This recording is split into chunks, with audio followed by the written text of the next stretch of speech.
तो यहाँ पे ये भैया हैं जो ऑटो चलाते हैं और ये सारे मंदिर घुमाते हैं। तो ये बताने वाले हैं कि गढ़ कालिका के पीछे की जो स्टोरी है वो क्या है। कवि कालिदास जी को आप लोग जानते ही होंगे, जो प्रमुख है, नाम चलता है कवि में। हाँ जी। वो उनकी स्टोरी रियल ये थी कि वो जो थे वो किसी काम के नहीं थे। बोलते थे बुद्धू, बोलते हैं उनको। बुद्धू का मतलब होता है मूर्ख। मूर्ख थे। कवि कालिदास जी इतने मूर्ख थे कि वो कुछ ना कुछ करते रहते थे। तो उनके पापा मम्मी ने उनको घर से बाहर भगा दिया।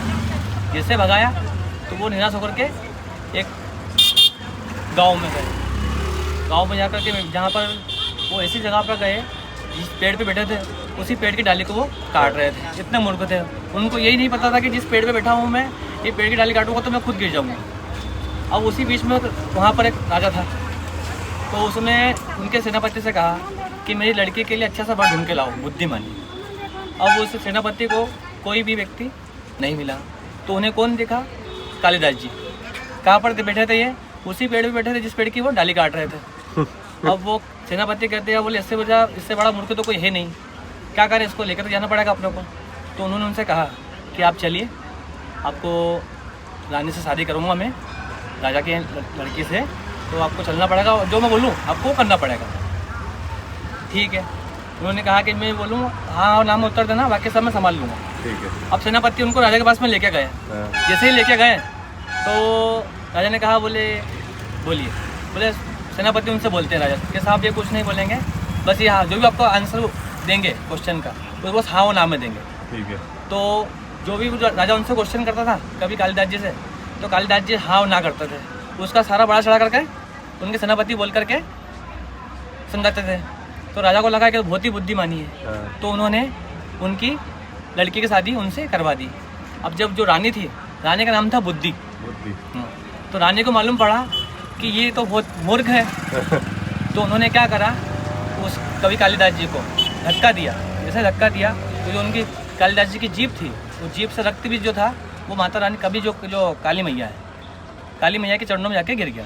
जैसे रक्त भी काली मैया के चरणों में जाके गिरा तो काली मैया उनसे प्रसन्न हो गई। उन्होंने कहा मांगो क्या चाहिए आपको। तो कभी कालिदास जी ने मांगा था उनकी पत्नी को, क्योंकि उनका नाम था बुद्धि। तो उन्होंने कहा मुझे बुद्धि चाहिए, लेकिन माता रानी को लगा कि ये बुद्धि मांग रहा है, तो उन्होंने उनको बुद्धि दे दी, ना कि उनको पत्नी दी। बस यही कहानी है। तो फिर वो इतने विद्वान हो गए उसके बाद। हाँ, तो माता रानी ने उनको बुद्धि दी। बुद्धि देने के बाद में जब वो मूर्ख थे, आज वो कवि कालिदास जी के नाम से जाने जाते हैं। धन्यवाद। तो ये भैया थे जिनके साथ मैंने सारे मंदिर एक्सप्लोर किए हैं, सिद्धवट और काल भैरव, मंगलनाथ और आपका संदीपनी आश्रम और गढ़कालिका। तो उसकी जो स्टोरी थी कुछ मैं लैक कर जाता हूँ, तो यहाँ पे वो लोकल हैं तो उनसे जानने में ज़्यादा मज़ा आता है। और एक और स्टोरी है जो कि महाकाल जी के दर्शन तो सबको पता है कि करने हैं, महाकाल आना है, बाबा महाकाल यहाँ पे है, वो सब कुछ देते हैं जो भी चीज़ है। लेकिन उसके पीछे की एक और स्टोरी है जो मुझे भैया ने ही बताई है। भैया आपका नाम क्या है? बल दो। पिंटू राम है भैया का। और ये बताने वाले हैं कि क्यों इतनी महाकाल की जो इतनी महत्व है वो क्यों है। देखो, पूरे वर्ल्ड में 3 ज्योतिर्लिंगों का महत्व होता है। हाँ जी। वैसे तो ज्योतिर्लिंग 12 है, 12 में से जो महाकाल ज्योतिर्लिंग है इसका महत्व क्यों है, अधिक है, मैं आपको बताता हूँ। क्योंकि पूरे वर्ल्ड में 3 है, आकाश है तारमलिंगम, पाताल है हाटकसलिंगम और महाकाल है मृत्युलोक है महाकाल ज्योतिर्लिंगम।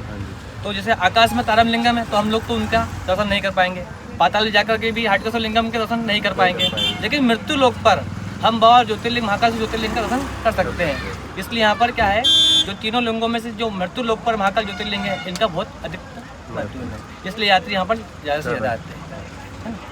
तो ये थी स्टोरी इसके पीछे की कि महाकाल जी के दर्शन के क्या महत्व है।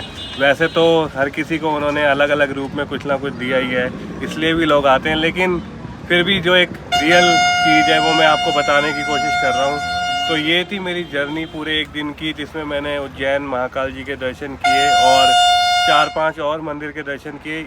एक और चीज़ इन्होंने मुझे बताई थी कि यहाँ पे इतने मंदिर है कि एक चावल की बोरी आप ले लो ना, एक एक दाना अगर रखते जाओ हर मंदिर पे तो चावल की बोरी कम पड़ जाएगी, इतने मंदिर हैं।